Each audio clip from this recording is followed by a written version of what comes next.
Hey, y'all, come look at this.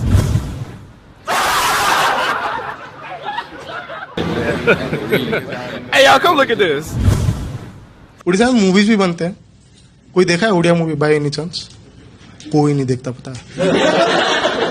Odia वाले भी नहीं देखते क्योंकि ये लोग बजट नहीं लगाते. ठीक है, एक मूवी बना है, मूवी का नाम था लव इन हांगकांग. उसमें स्टोरी है, हीरो को हीरोइन से लव होता है हांगकांग में. ठीक है, उसमें एक सीन है जहां पे हीरो हीरोइन हांगकांग के एक बार में दारू पी रहे.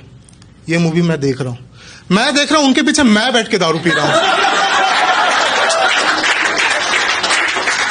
मैं कभी हांगकांग गया नहीं, मेरा पासपोर्ट भी नहीं है. वो उड़ीसा का बार था.